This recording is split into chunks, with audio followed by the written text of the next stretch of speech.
핵심은 뭐다? 부활이다 이거예요. 그렇죠? 부활이 없으면은 뭐다? 믿는 것도 구원도 다 헛된 것이다. 모든 게 다 헛된 것이다. 그렇죠? 부활의 복음이 기독교의 핵심이다라는 걸 앞에서 변증했어요.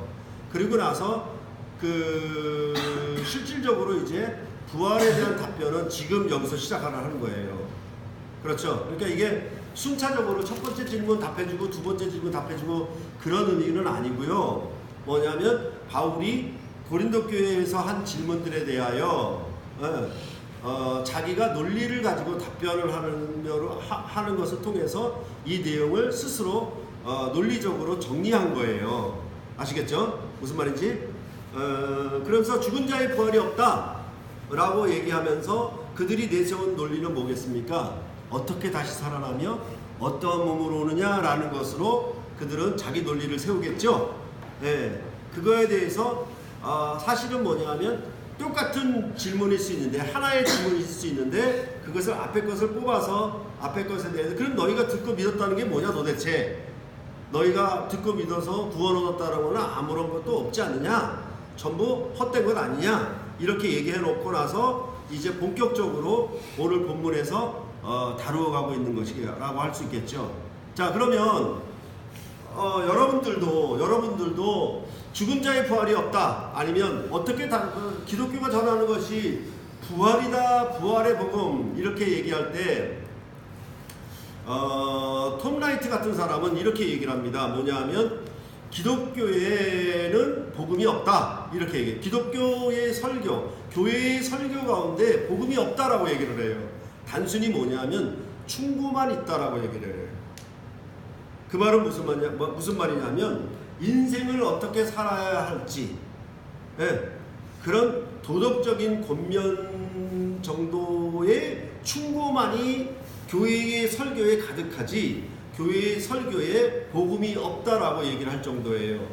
그 말을 하는 근본적인 이유는 뭐냐면 교회에서 부활을 선포 안 해요.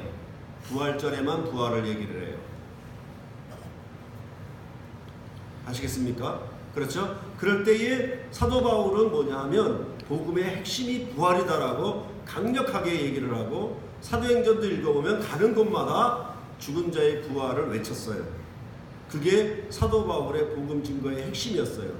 아시겠죠? 그런 부분. 그러면 이제 뭐냐면 기독교가 부활을 복음이라고 외치는데 그 부활에 대해서 이렇게 물어오면 여러분들은 어떻게 답하겠느냐라는 것이죠.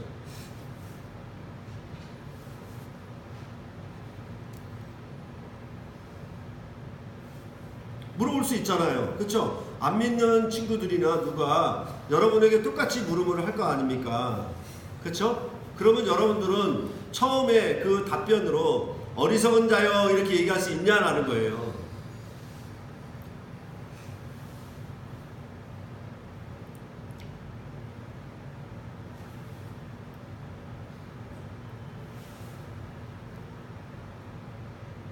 이해가 되겠죠? 그렇죠? 자, 그러면 여러분들이 여기서 바울이 답변하는 건 뭡니까? 지금까지 우리가 얘기했던 것처럼 자연의 이치잖아요. 자연의 이치인데 자연의 이치라고 하는 것도 좋은 표현이지만은 뭐냐면 처음 창조 질서가 그러했어요. 그렇겠죠? 그죠? 그러니까 뿌리는 씨와 그것이 죽지 않으면 살아나지 못하겠죠. 근데 뿌리는 것은 장래의 형체를 뿌리는 것이 아니요 다만 밀이나 다른 것의 알맹이 뿐이로되 이렇게 얘기해서 뭡니까? 씨와 싹이나 열매는 전혀 다른 형체예요. 그렇죠? 그러니까 씨가 열매를 맺기 위해서는 반드시 뭐가 필요합니까? 땅에 묻혀서 죽는 게 필요해요. 그리고 다시 살아나는 거예요. 그런데 뿌렸던 형체는 어디로 갔는데 없어져 버렸어요. 그쵸? 그거는 그 애벌레가 껍질을 벗고 나비가 되는 과정도 같아요. 그렇지 않습니까? 이것이 뭐냐하면 사도 바울이 얘기하는 것은 처음에 얘기하는 건 뭐냐하면 전반부가 있잖아요. 그렇죠? 35절이죠. 35절에 질문이 있으면 36절부터 뭐죠? 41절까지 그렇죠? 그 다음에 42절부터 49절까지 이렇게 얘기할 때 전반적으로 답을 하는 건 뭐냐면 여기는 처음 창조 질서를 얘기하고 여기는 새 창조 질서를 얘기하는 것이고요.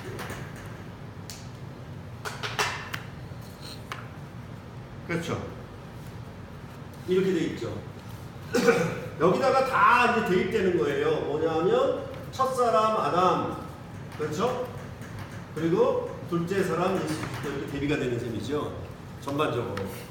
그죠? 이런 구도를 갖고 지금 바울은 답변을 하고 있는 거예요. 논리적인 답변을. 그렇죠? 그럴 때에 그 가장 어리석은 건 뭐냐면 만물에 새겨진 창조 질서. 그렇죠? 자연의 이치가 무엇을 말하느냐? 그것은 죽었다가 살아나는 걸 말하고 있어요. 그러면 이 첫 창조 질서는 첫 창조 질서로 완성이 아니고 이것은 무언가 목표를 가고 있는 거예요. 아까 영신형제 얘기했던 것처럼 구속의 역사를 여기서 다 표현하고 있잖아요. 그렇죠? 다 표현하고 있죠. 그럴 때 1차적으로 뭐냐면 아주 낮은 수준의 질문이 들어온 거예요. 그렇죠? 이것도 너는 보지 못하느냐라는 식이죠. 그렇죠? 그러니까 이런 부분에 있어서 뭐냐면 씨가 뿌려질 때는 전혀 다른 알갱인데 죽었다가 다시 사는 건 새로운 형체로 살아난단 말이에요. 이것이 정확한 뭐예요? 부활의 질서를 새겨놓고 있다라는 얘기죠. 그렇죠? 이거는 늘 말을 했지만은 이것뿐만이 아니라 뭡니까?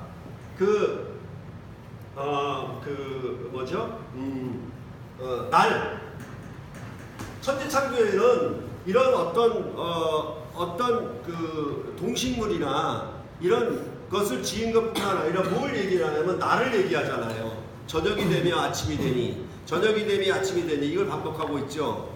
그렇죠? 그런 다음에 뭐가 있냐면 일자와 연한 해가 있는 것이죠. 이 해는 뭡니까? 이 해는 말 그대로 사철, 그렇죠? 사철이 오고 가는 것이죠. 무슨 말인지 알겠습니까? 그렇게 할 때 이거는 이제 어떤 자연 식물에 대한 얘기겠지만은 실질적으로 뭡니까? 날도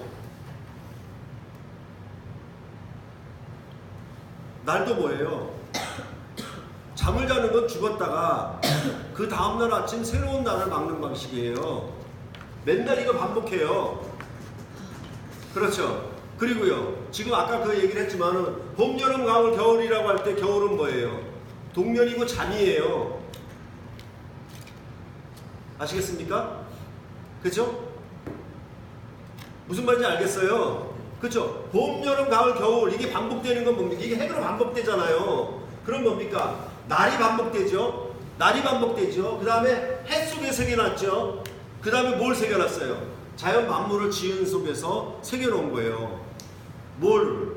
부활을 목표로 진행되고 있는 거예요. 전반적으로. 그렇잖아요. 그러니까 겨울이 되면 다 죽은 땅이 되니까요. 거기서 새 생명이 돋아요. 죽은 것과 같은 땅에서 새 생명이 살아난다니까. 무슨 말인지 알겠어요? 그죠? 이게 반복되는 거예요. 그러니까 창조 질서에 이런 해와 일자와 연한 이렇게 얘기를 하고 그 다음에 이 만물을 지으심을 얘기할 때에는 근본적으로 뭐냐 하면 성경이 말하는 것은 부활을 목표로 그렇게 시작된 창조의 기사다. 이렇게 얘기를 하고 있는 거예요. 이해가 되겠습니까? 그런데 뭐냐 하면 여기서 하나님의 뜻대로 그쵸? 다 같은 육체가 아니고 각 종자에게 그 뜻대로 형체를 준다라고 하는 말은 또 역시 뭡니까? 이 창조의 질서 가운데 하나가 뭐냐면 종류대로예요. 그렇죠? 종류대로 창조하셨죠. 그렇죠? 그러니까 뭐예요? 하늘과 땅, 그렇죠? 하늘과 땅과 바다, 네, 그것을 만들고 공간을 만들고 그 공간을 가득 채워보는 방식으로 공간을 만드는 것은 1일부터 3일, 그 다음에 4일부터 6일은 그 공간을 채우는 방식. 그렇게 해서 그 짓는 자체도 뭡니까? 시작과 가득까지 풀필 채워가는 거니까 성취의 과정이 거기에 담겨져 있는 거죠. 창조의 질서도. 그렇죠? 그러면서 뭐냐면 종류대로 만들었단 말이에요. 종류대로. 오케이? 그렇죠? 다 같은 육체가 아니에요. 오케이? 그리고 나서 말하는 게 뭐냐면 하늘에 속한 형체도 있고 땅에 속한 형체도 있는데, 그렇게 말하면서 하늘에 속한 영광이 따로 있고 땅에 속한 영광이 따로 있어요. 그리고 또 하늘에 속한 영광까지라도 뭐다? 그것이 각기 다 달라요. 거기도 종류대로예요. 오케이? 그 말은 뭡니까? 항상 그 다른 영광과 다른 형체를 목표로 창조되었다라는 의미를 여기 담고 있는 것이죠. 그렇죠? 그 영광의 다름을 위하여. 무슨 말인지 알겠습니까? 그렇죠? 그러고 나서 여기 뭐예요? 이제 여러분들 주고 보면은 제일 42절 앞에 이와 같다라고 썼잖아요. 제가 이렇게 쓰면 뭐예요? 여기와 같다라는 얘기잖아요. 이 앞에 전반부의 얘기잖아요. 그러니까 뭐냐면 여러분들이 아까도 얘기했지만은 이 부분하고 이렇게 구조적인 부분을 먼저 보는 거, 그거를 관찰해서 얘기하는 거는 매우 중요한 겁니다. 그렇죠? 그리고 전달력도 쉽고 이해력도 쉽고요. 그렇죠? 그렇게 하고 나서 여기서 뭐냐면 이제 죽은 자의 부활 이렇게 얘기할 때에 뭐냐면 이와 같다라고 얘기를 하면서 여전히 뭡니까? 창조와 새 창조의 질서가 같은 패턴이에요. 같은 패턴인데 뭐예요? 달라요. 무슨 얘기인지 아시겠죠? 그렇죠? 그래서 어떻게 되냐면 똑같은 말을 반복했잖아요. 썩을 것으로 심고 썩지 않을 것으로 다시 살아나며, 이것은 뭡니까?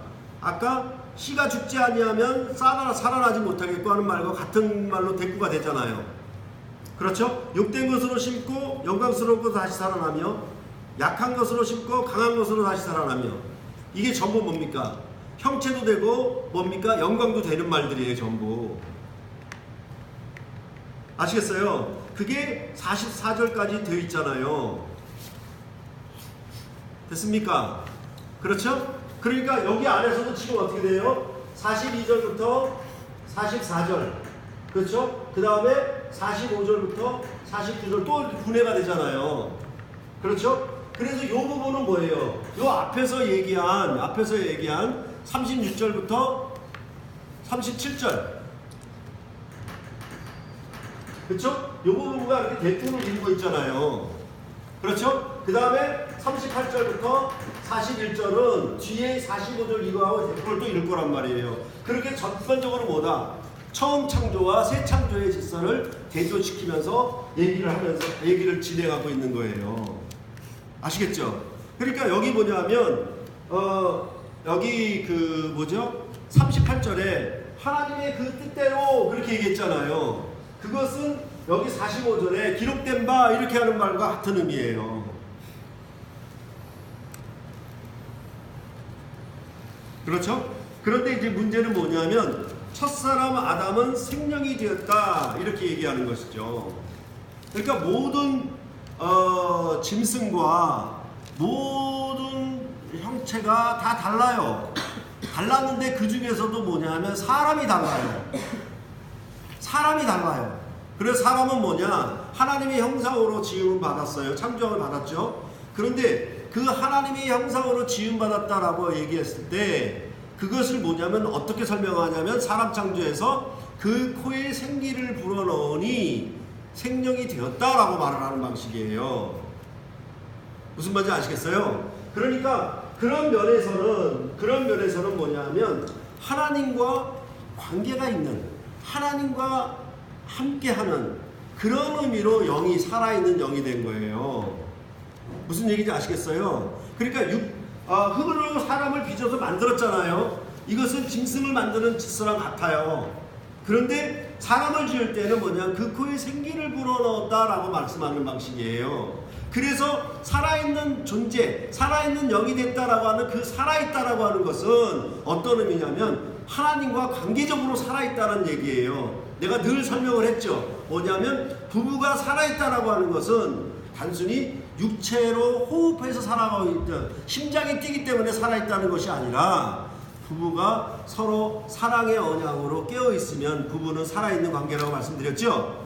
그렇죠? 그러니까 그런 관계를 설명한 거예요 지금. 그렇죠? 근데 문제는 어떻게 됐습니까 지금? 첫사람 아담으로 말미암아 이 나라가 어떻게 됐어요? 전부 사망이 왕노릇하는 왕국이 돼버렸잖아요. 그렇죠? 그러면 둘째 예수 그리스도는요 어떻게 해야 돼요? 이 아담은요 지어진 세계를 생육하고 번성하고 다스리면 돼요.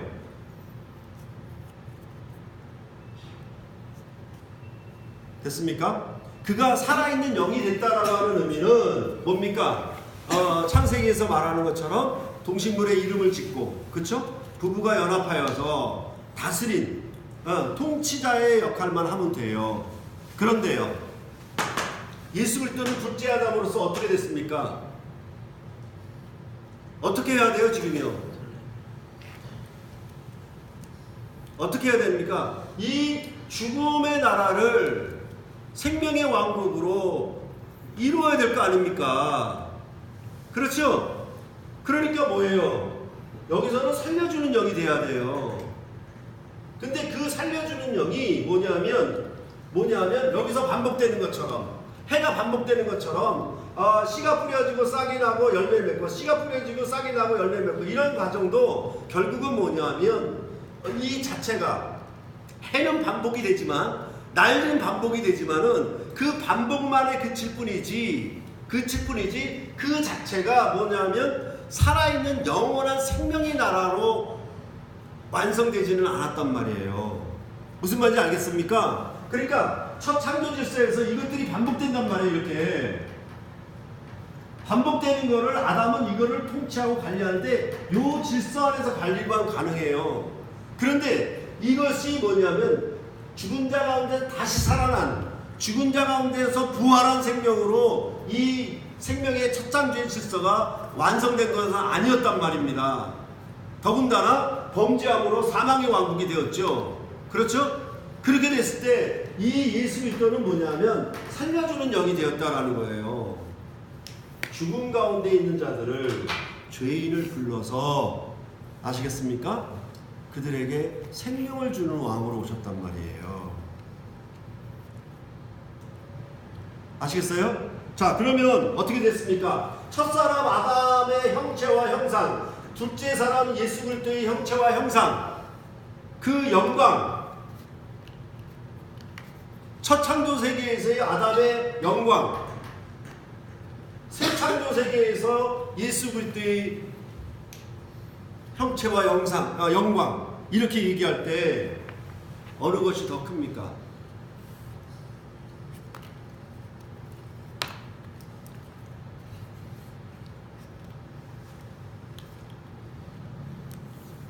그러면 이 일에 대해서 우리가 앞에서 뭘 했습니까? 죽은 자들을 위해서 받는 세례를 얘기했잖아요. 이거 누가 받는 거예요 지금? 누가 받는 겁니까 지금? 누구를 필두로? 그렇죠. 사도 바울이 이 일을 했잖아요. 이 일을 했죠. 그렇죠? 그러니까 반드시 뭐예요? 썩을 것으로 심어서 썩지 않을 것으로 얻어야 돼요. 그렇죠? 그게 부활의 생명과 영광이겠죠? 그렇죠? 그럴 때 아까 우리 영신 형제가 얘기했던 것처럼 뭐냐면 교회 안에서는 친밀한 관계를 갖는데, 그렇죠? 근데 뭐예요? 밖에는 좀 어렵다는 얘기 아닙니까? 그렇죠? 그럴 때 그런 부분들이 누구나 다 있죠. 영신 형제가 있는 것은 아니고. 그렇게 얘기를 할 때 중요한 게 뭐냐면 지금 우리가 여기를 보면서 무슨 생각을 해야 되냐면 아까 그리스도의 사역을 높이자 이런 얘기를 했었을 때 이 예수 그리스도께서 그가 하나님의 아들이시다 이렇게 얘기하는 것, 그가 사람의 아들로 오셔서 그리스도의 사역을 통해서 사람의 아들로 인정되셨는데 그의 영광은 뭡니까? 하나님 아들의 영광이죠. 그렇죠? 그러면 사도 바울이 이런 일에 참여했다는 것은 죽은 자들을 위해서 받는 세례의 이 삶을, 그렇죠? 아까 형경제 얘기했던 것처럼, 그렇죠? 맹수와 더불어 싸우고, 그렇죠? 이런 삶을 고난의 위험을 무릅쓰는 이런 삶들을 살아가는 것은 무엇입니까? 우리가 빌립보서에 지금 그를 어찌하든지 어떻게 해서든지 부활에 이르려고 그렇게 얘기를 했었잖아요. 그렇죠? 그러면 우리의 삶은 어디에 있는 거예요 지금? 우리는 첫사람 아담에게 속한 시대의 삶이 아니라 예수 그리스도를 대표로 한 둘째 사람, 마지막 아담이신 예수 그리스도 안에서 여기에 속한 백성으로 살아가는 거란 말이에요. 아시겠어요? 그죠? 그럼 우리의 영광과 특권은 어디에 있느냐는 것이죠.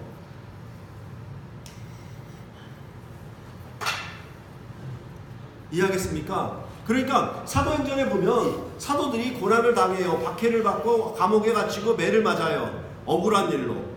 심지어 바울과 실라는 뭡니까? 귀신 들린 여종을 치료해 줬는데 귀신 들린 여종의 주인으로 말미암아 점을 잘 치는 여종을 고쳐주니까 신들림이 빠져나갔잖아. 그러니까 점을 못 치잖아. 그러니까 주인이 손해가 난 거잖아. 그래가지고 바울과 실라를 고소해가지고 감옥에 갇혀서 매를 갇혀서 토굴 속에 갇혀있단 말이에요. 그런데 거기서 하나님을 찬미하는 노래를 불러요. 왜 그랬겠느냐?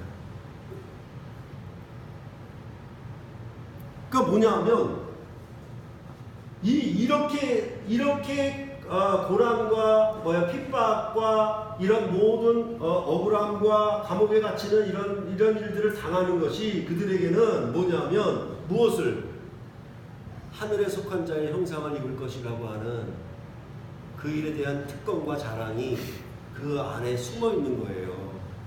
가득히 담아있는, 나를 이런 자리로 불러주셨다는 것. 내가 왜 고난을 감당하지 못할까? 내가 왜 고난을 부끄러워할까? 그런 의미가 아니고요. 예수 그리스도의 승리 안에서 이들은 뭡니까? 새로운 형상과 하늘에 속한 자로서 하늘에 속한 형상을 입는 그런 소망, 그것을 바라보고 그들은 뭡니까? 그 일에 참여한 기쁨과 그것을 즐거워함으로, 감사함으로, 행복해함으로 이걸 감당해낸 거예요. 아시겠습니까? 무슨 말인지 알겠어요? 예수를 믿는다는 것에 대해서 뭐냐면 스스로 영광과 자랑과 특권이 있다라고 하는 사실에 대한 깊은 감사, 감격이 이 예수 그리스도를 믿는 백성들에게는 있었던 거예요. 그냥 내가 예수 믿어 천당 가는 그런 문제가 아니고, 그렇죠? 그러면 안 맞잖아. 죽은 자들 위해서 받는 이 세례는 안 맞잖아. 그렇죠? 사도는 자기 개인 천당 가버리면 되지. 무엇 때문에 위험을 무릅쓰고, 무엇 때문에 에베소에서 맹수와 싸우며, 무엇 때문에 그런 고난과 엄청난 핍박을 받아가면서 그 일을 하겠어요. 그렇죠? 그럴 때 바울이 뭡니까? 빌립보서 얘기했던 것처럼 어찌하든지 부활의 고난과 영광의 권능에 참여함을 알려하여 어찌하든지 내가 부활에 이르려고 하느니 나는 이미 얻었다함도 아니고 온전히 이루었다함도 아니라 앞에 있는 표대를 향하여 달려가노라, 이렇게 얘기를 하고 있잖아요. 그렇죠? 그런 것이 뭡니까? 이것이 기쁨과 자랑과 특권이 되어야 되는 것이죠. 그러니까 여러분들이 어떻게 생각할지 모르지만은 여기서 수천 명, 수만 명 모아놓고 유명한 박사가 강의를 아주 멋들어지게, 그렇죠? 하는 거 하고 저는 여기서 여러분에게 이 말씀을 전하는 것을 훨씬 더 영광과 자랑과 특권을 갖고 있어요. 아시겠습니까? 네? 이 세상의 삶으로 관리하고 다스리는 아담의 역할이 아니라 예수 그리스도 안에서 죽은 자를 살리는 그런 역할을 우리에게 허락하여 주신 거예요. 여러분의 삶이 아시겠습니까? 그러니까 아까도 얘기했지만 어떤 세상의 충고나 그쵸? 조언이나 권면은 전부 뭡니까?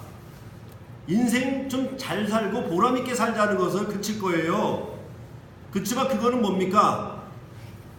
그냥 살아있는 생명적들밖에는 안 돼요. 살려주는 영으로서 역할은 안 돼요. 그랬을 때 우리는 뭐냐면 아담의 영을 받은 게 아니라 예수 그리스도의 영을 받았단 말이에요. 여러분이 존재함으로 무엇을? 죽은 자를 살릴 수 있단 말이에요.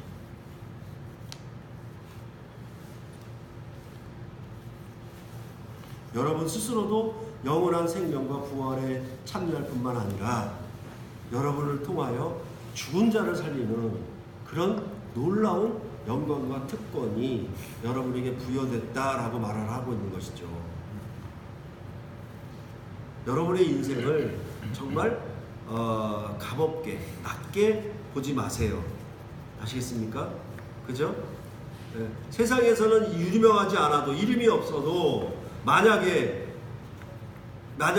제가 복음을 알고 성경을 알아서 이 성경으로 한 생명이 살아난다면 그 생명이 부활의 영광에 하늘에 속한 자의 형상을 입는다면 그렇죠? 마지막 날에 변화하여 그 낮은 몸을 그 영광의 몸의 형체와 같이 변화하게 된다면 그것보다 더 영광스러운 일이 있을까요? 네? 그렇죠?